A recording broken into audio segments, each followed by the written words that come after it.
Welcome to the series Energy and Climate Change, brought to you by Vattenfall and Pennycymoedd Wind Farm Community Fund, presented by me, Aled Von Owen from Ynni.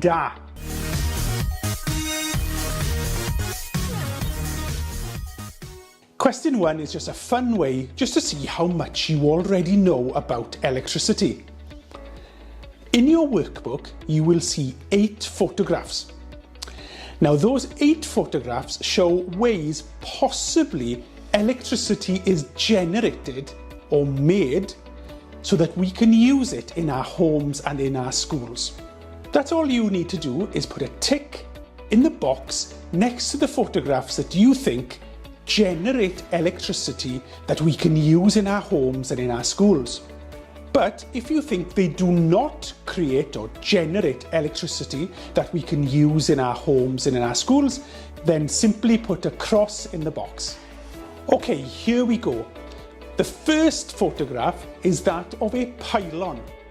Now, do electric pylons generate or make electricity that we can use in our homes or in our schools? Next, we have solar panels. Now, do solar panels generate electricity that we can use in our homes and in our schools? Next, we have a fireplace. Now, does the fireplace we have in our homes generate electricity that we can use in the home? This is using the power of water. Do we use water to create electricity that we can use in schools and in homes? Now, this building is known as a power station. Do power stations make electricity that we can use in homes and in our schools? Do batteries generate electricity that we can use in our homes and in our schools? Do wind turbines generate electricity that we use in homes and schools? And finally, lightning. Do we use the electricity in lightning to power our schools and our homes? When you're ready, that's all you need to do is put a tick next to the photographs that you think generate electricity for our homes, or put a cross next to those that do not generate electricity that we use in our homes and in our schools. Once you finish, we will go through the answers together. Remember, you can press pause and have a think, consider, or even look the answer up on the internet. Good luck, and I'll see you at the end.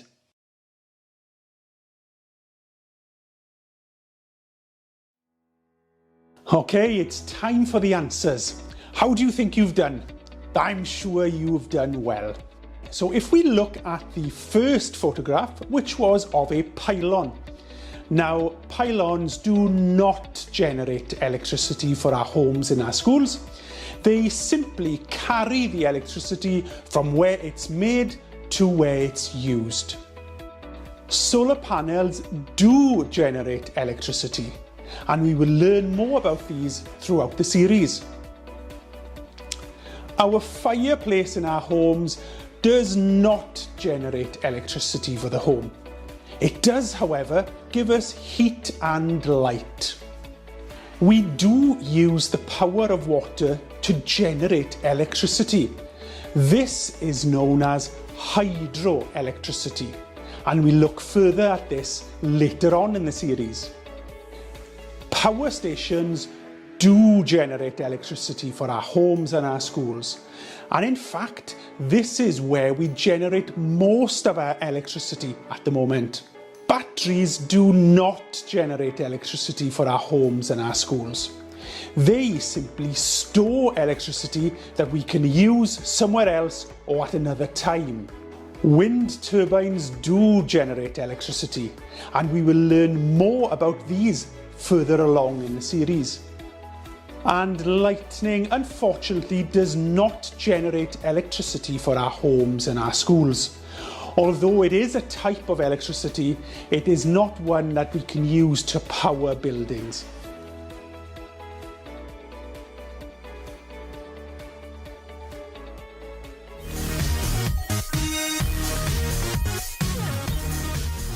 Before we move on to our next quiz, let me tell you a little bit about the history of electricity. The first important discovery around electricity was made by a man called Benjamin Franklin. A long time ago, Benjamin Franklin was experimenting with a kite.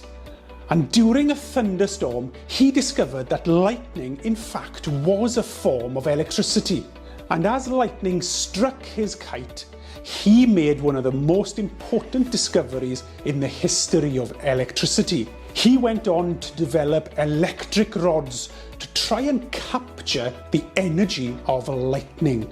The next person to make an important discovery around electricity was a man called Michael Faraday. Michael Faraday discovered that if you surrounded magnets with copper wires, as you turned the magnets, it created electricity in the copper wires. He went on to develop that idea further and built the world's first electric generator.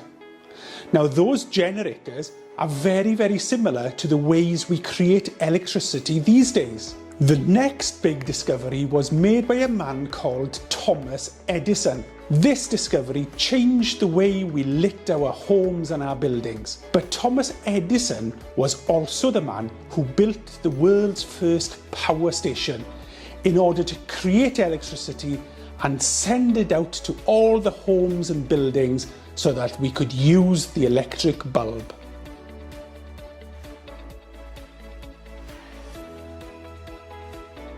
In order to fully appreciate how electricity is used, we need to understand how it is made. Now, here's a little diagram that shows a simple power station.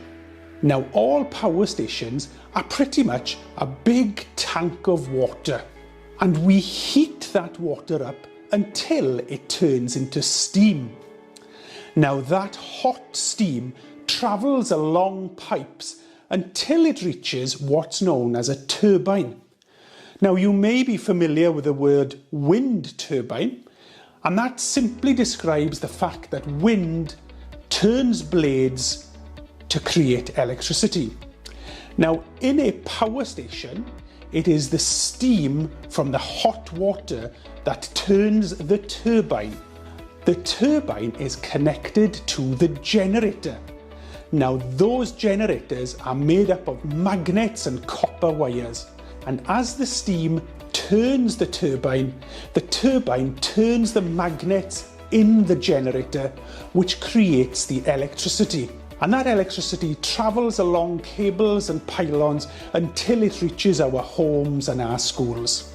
But what makes every power station different is how we heat the water.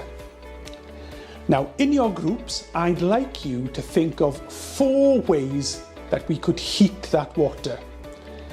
This is 4 things that we could burn in order to heat the water. Have a quick discussion and list 4 different things that we burn. Now, 3 of these are known as fossil fuels. Fossil fuels are fuels that we get from the ground. We dig or we drill into the ground to get hold of that fuel. I will give you 2 minutes to think of 4 different fuels that we could burn in power stations to generate our electricity.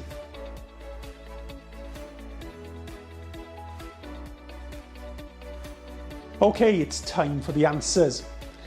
The first fossil fuel that we burn in power stations is gas.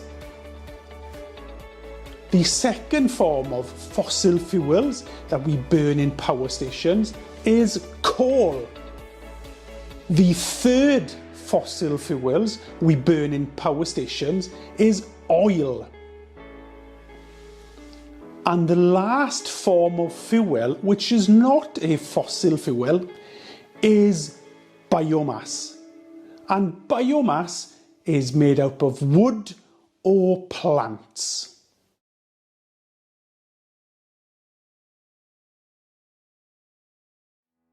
Although these fuels are very useful and have created a lot of electricity for us throughout the years, unfortunately they are no good for the planet. One of the main reasons that our climate is changing and our planet is getting warmer is the fact that we are burning far too much fossil fuels.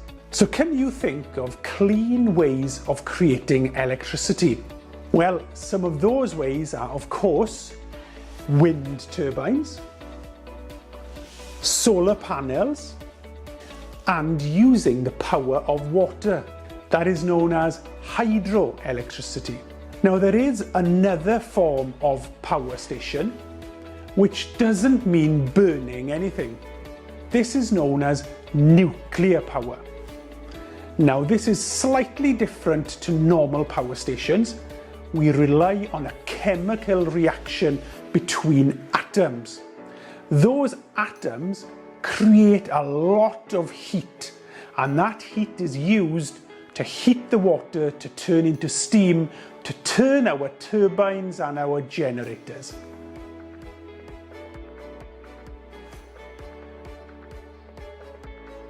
In this next quiz, you are going to try and research how our electricity is made in the UK.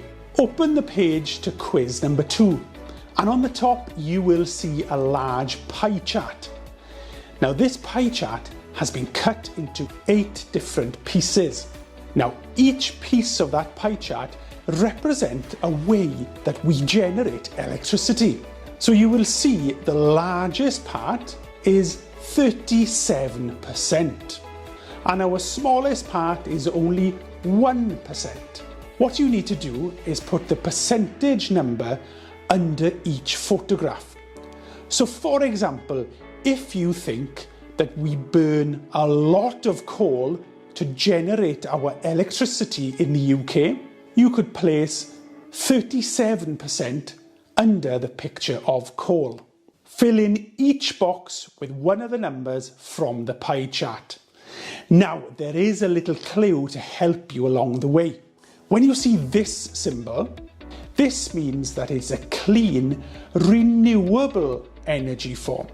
Now, renewable energy means a way we can use it again and again. Those renewable sources are wind, solar, hydroelectricity, and biomass. So for example, our first renewable energy segment in the pie chart is 27%. So you should look for that logo and place 27% in either wind, solar, hydroelectricity or biomass. Complete the whole chart and we will look at the answers together. Okay, good luck.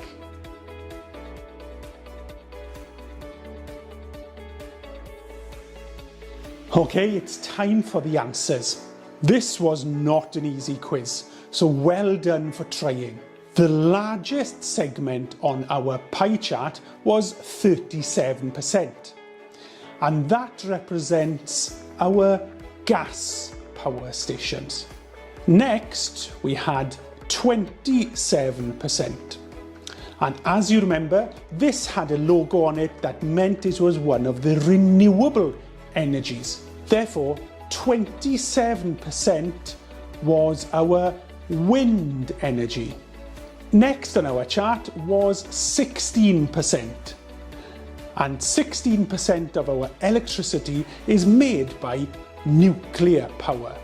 10% of our electricity comes from biomass power. 3% of our electricity comes from hydroelectric. 3% also comes from burning coal. 2% of our electricity comes from solar panels. And only 1% of our electricity is made by burning oil.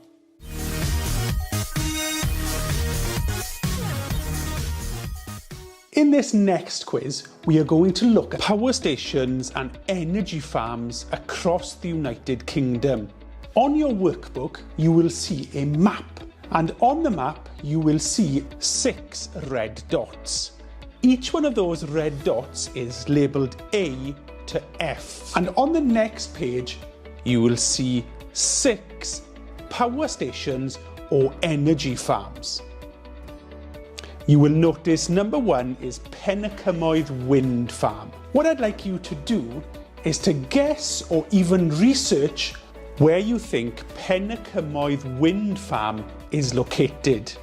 Consider which one of those red dots is the location of the wind farm. Then write the letter on the page. So for example, if you think Pennycymoedd Wind Farm is in location A, write A as your answer. Then go through all the power stations and put a letter next to each one. We will go through the answers together. Okay, good luck. Let's see how many you can get right. To help us understand a little bit more about how much electricity appliances use, here is a little experiment. This is our energy bike, and this energy bike generates enough electricity to light the 4 bulbs. When the bike is pedalled, the pedals turn the back wheel. And if you remember, electricity is often generated in a generator, which consists of magnets and copper cables. The rear wheel of this bike is in fact a generator, and as it turns, the magnets turn, which creates electricity.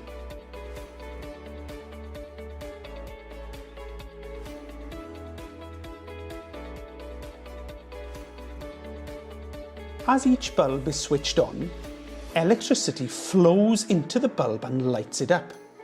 You would need to generate about 60 watts to light one bulb fully.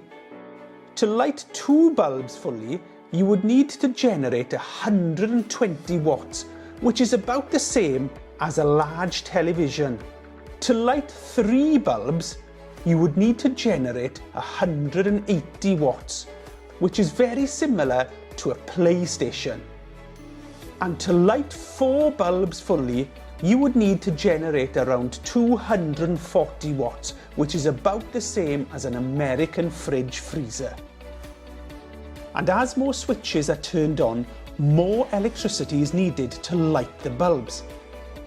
Fortunately, we can use this watt meter to measure exactly how many watts are being generated.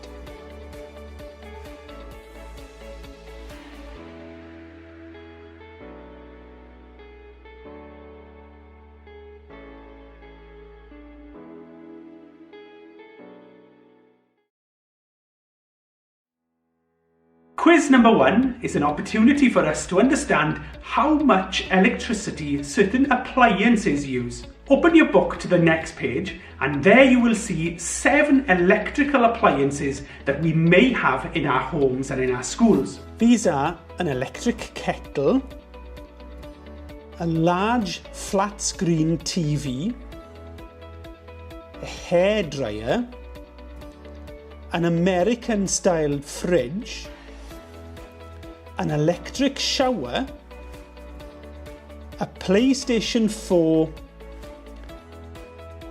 and a phone charger.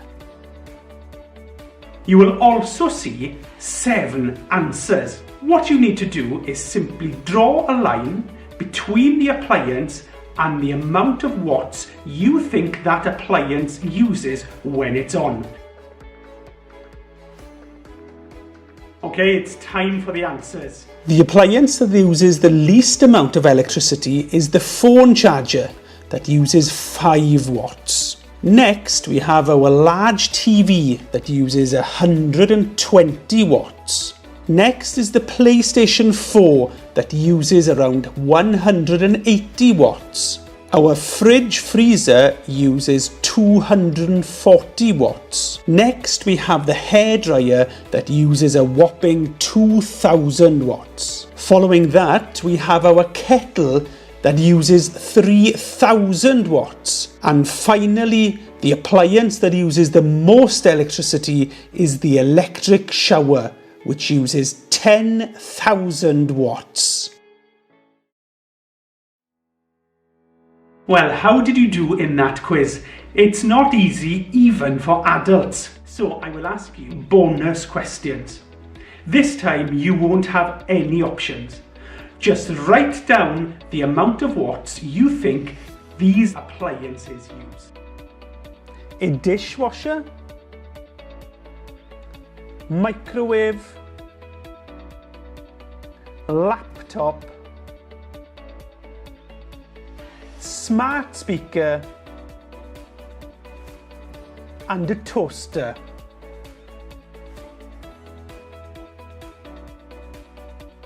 Okay, it's time for the answers. The dishwasher uses 1,500 watts. The microwave uses 800 watts. The laptop uses only 50 watts. The smart speaker uses only 5 watts. And the toaster uses 1,800 watts.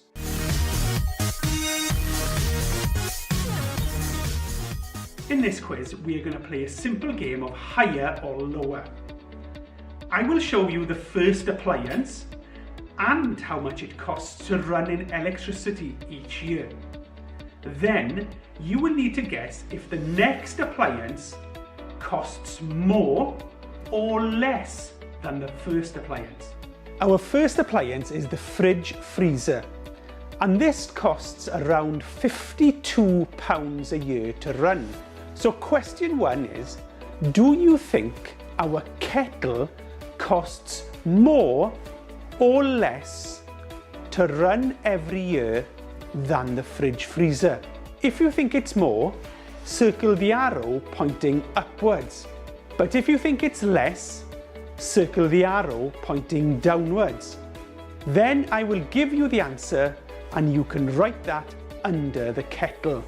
You will need to consider how many watts these appliances use and how long they're usually on for.